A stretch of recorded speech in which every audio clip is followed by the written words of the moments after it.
Poet's cat, sedate and grave, as poet well could wish to have, was much addicted to inquire for nooks to which she might retire, and where, secure as mouse in chink, she might repose or sit and think.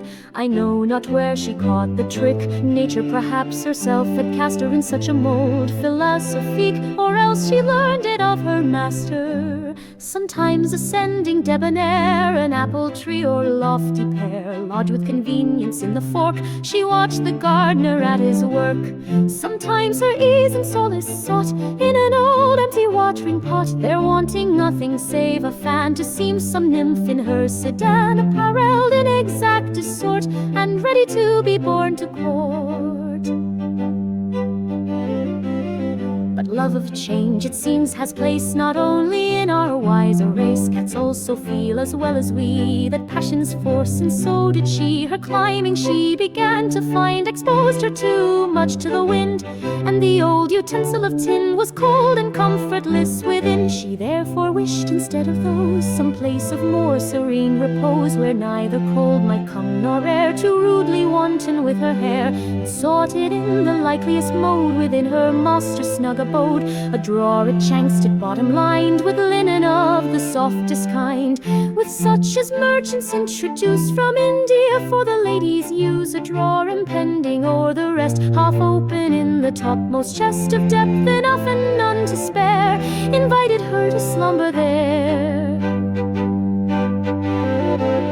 Puss with delight beyond expression surveyed the scene, and took possession recumbent at her ease ere long, and lulled by her own humdrum song she left the cares of life behind, and slept as she would sleep her last, when in came housewifely inclined the chambermaid, and shut it fast, by no malignity impelled, but all unconscious whom it held.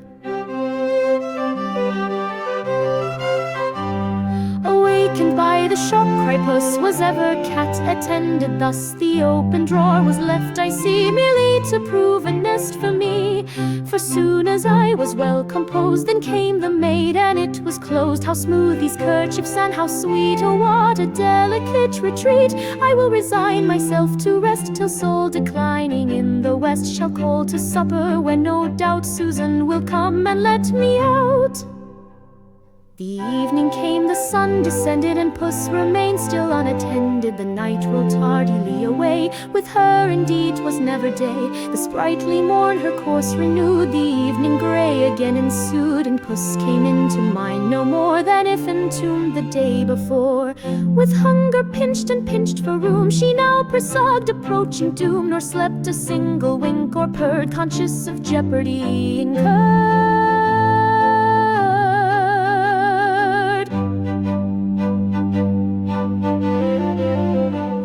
By chance the poet watching heard an inexplicable scratching. His noble heart went pit-a-pat, and to himself he said, "What's that?" He drew the curtain at his side, and forth he peeped, but nothing spied. Yet by his ear directed guessed something imprisoned in the chest, and doubtful what, with prudent care, resolved it should continue there.